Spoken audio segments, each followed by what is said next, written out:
Good day everyone, I'm Maylene Villapana together with my co-discussant, Miss Jaya Madrio.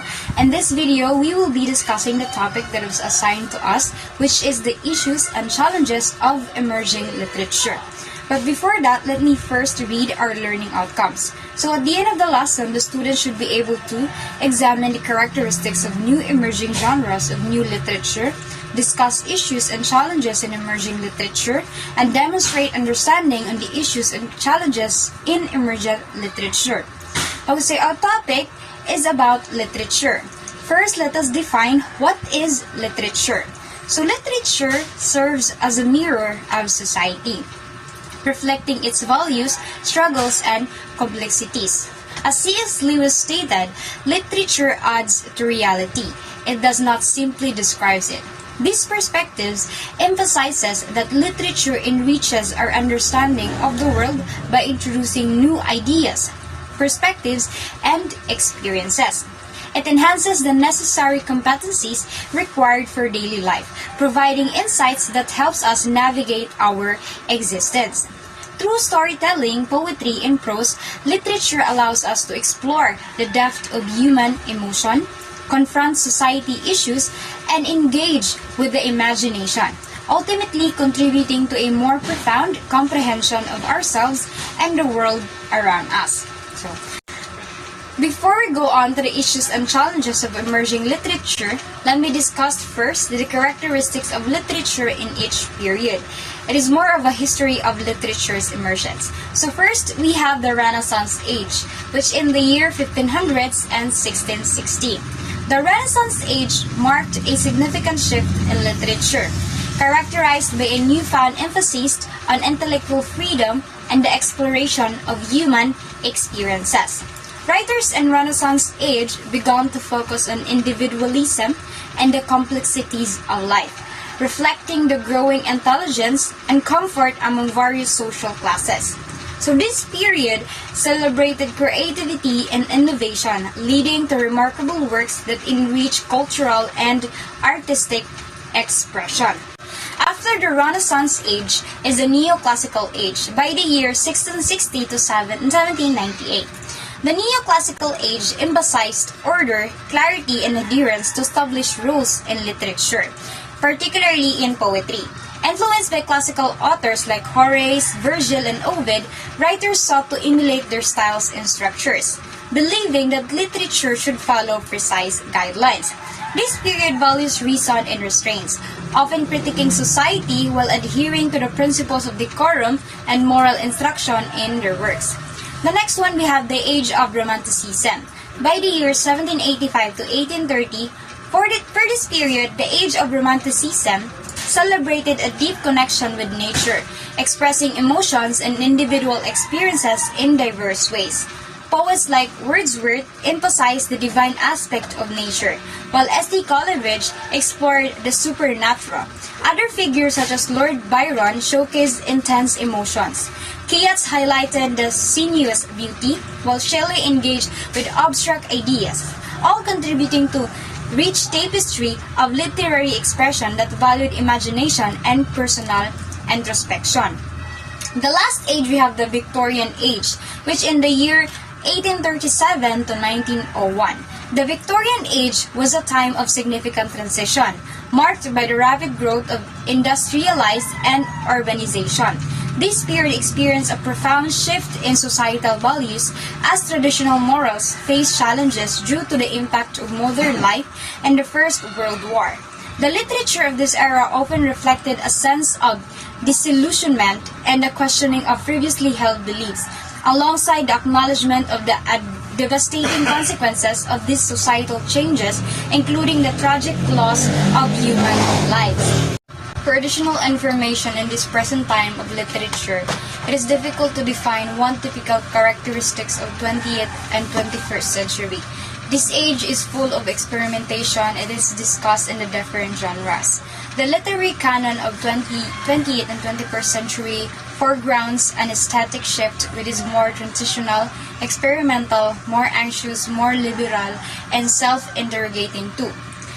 Now that you have known the characteristics of literature of each period, let's proceed to the literature trends. So the first one, we have the pre-World War era. In a pre-World War era, mostly writers remained loyal to the trends of Victorian age. Darwin's Origins of Species in 1859 led the world towards mourning over the loss of God. But a change could be noticed with H.G. Wells' utopian study of a modern utopia that captured optimistic mood and gave an expression that science and technology would transform the world. The next trend, we have the post-World War literature. Post-World War literature experienced constant changes in trends, with no singular school of thoughts dominating the 20th and 21st century. Writers often engage in imitation of previous styles or focus on the translation of classics and regional literature to bring fresh perspectives to the literary scenes. An example of this is the Ted Hughes, who translated works from Asian playwrights like Aeschylus and Euripides, bridging classical literature with a contemporary themes. For the next one, we have the Modernism in the early 20th century. Modernism emerged in the early 20th century as a dynamic literary movement characterized by experimentation with form and expression. Modernist writers aimed to challenge traditional narrative structures and themes, adhering to Esna Pound's principles of "to make it new." Key figures in this movement includes Esna Pounds, known for his innovative poetry, Marcel Proust, celebrated for his introspective narrative style, and Virginia Woolf, whose stream of consciousness techniques refine characters, exploration, and literature. The next trend, we have the post-colonial literature. The post-colonial literature gained prominence as it highlights the struggles and rights of the Third World, bringing attention to the voices emerging from previously colonized regions. Writers from Africa in the East made significant contributions that captivated the English literary world. Notable authors include Mark Raj Anand, who addressed social issues in novels like Untouchable and Gauri. Next, we have the Chinua Achebe, whose seminal work Things Fall Apart explores the impact of colonialism on African identity. And the next one, we have the Bapsi Sidhwa, known for her novel Ice Candy Man, which offers insights into the partition of India.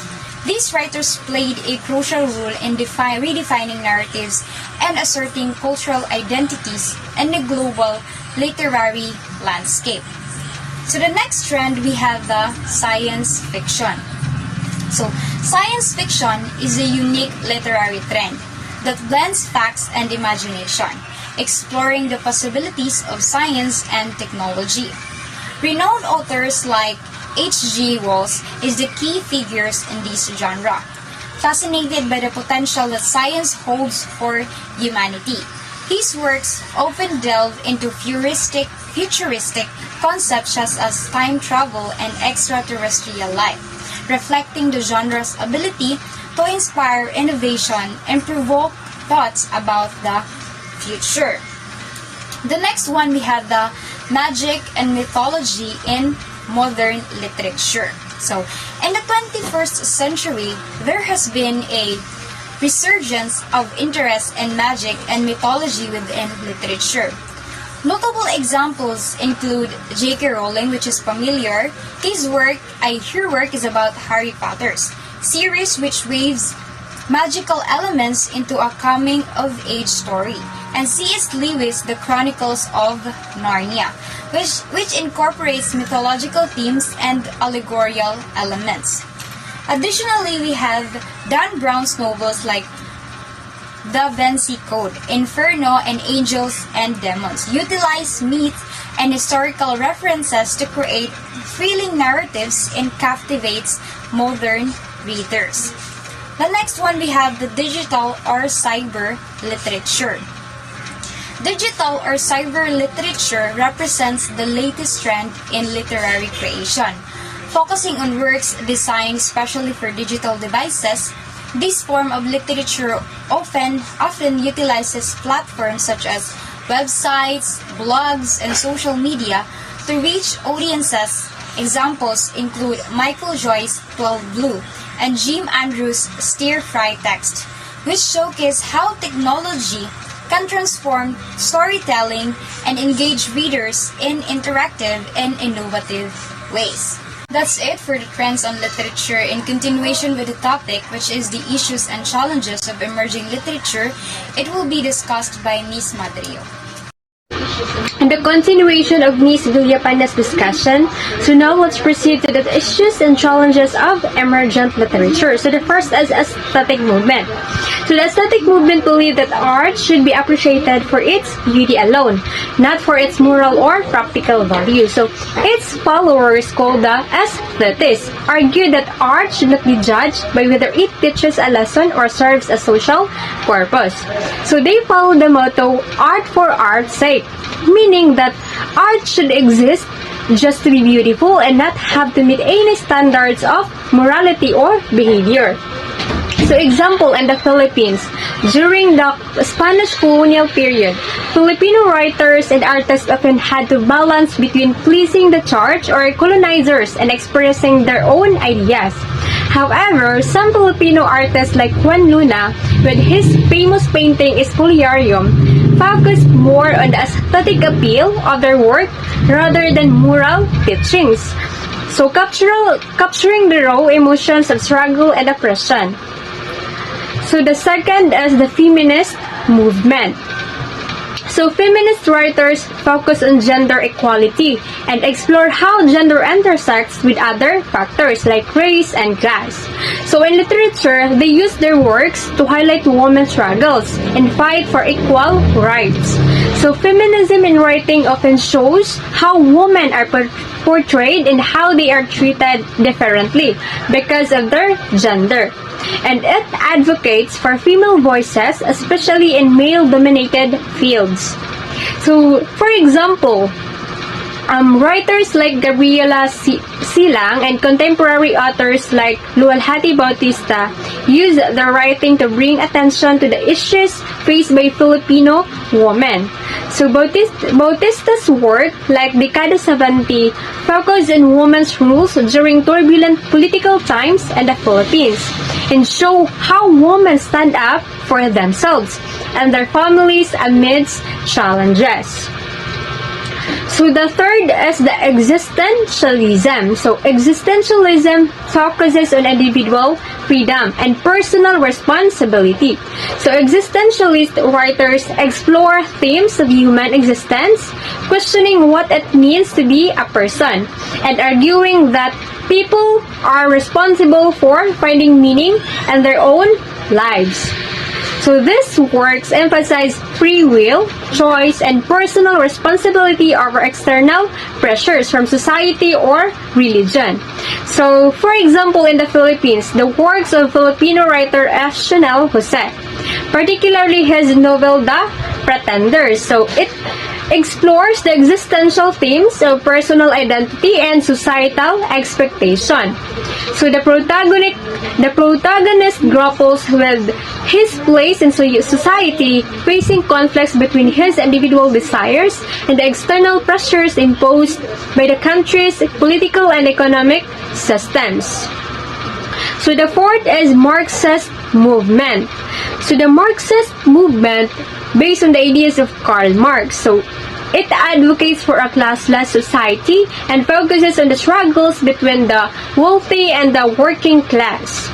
So Marxist literature often critiques capitalist societies where the rich exploit the poor and calls for revolution to create equality. So writers influenced by Marxism highlight how class struggle shapes people's lives and encourages working class unity. So, example, in the Philippines, during the Marcos regime, many Filipino writers and activists incorporated Marxist ideals into their work. So, writers like Amado V. Hernandez, known for his works like Mga Ibong Mandaragat, addressed the struggles of the working class and the exploitation of peasants and laborers, calling for social reform and highlighting the inequalities in Philippine society. And now let us proceed to challenges and emergent literature. So first, as a literature consumption is not the same as it was before. So people today consume literature differently compared to the past. So with the rise of digital platforms like ebooks, audiobooks, and social media, traditional reading habits have changed. So many now prefer shorter, easily digestible content, making long-form or classical literature less popular among newer generations. So the second is too many writers. So the internet has made it easier for anyone to become a writer and share their work. So while this creates more opportunities, it also means there is a lot of content out there, so making it harder for new authors to stand out. So as a result, the sheer number of writers can sometimes overwhelm readers, making it difficult to find high-quality original work. So the third one is too much reused and copied ideas. So in emergent literature, many stories or concepts seem repetitive because authors often draw from the same themes, ideas, or plots. So this can lead to a feeling that there is nothing new or original. So with many works resembling or copying each other, reducing the diversity of creative expression. So the fourth is some types of emergent literature are dismissed as inferior literature. So certain genres like fan fiction or social media poetry are often not taken as seriously by critics or traditional literary scholars. Even though these forms of literature resonate with many readers, they are sometimes labeled as low quality or inferior compared to more established literary works, limiting their recognition and acceptance.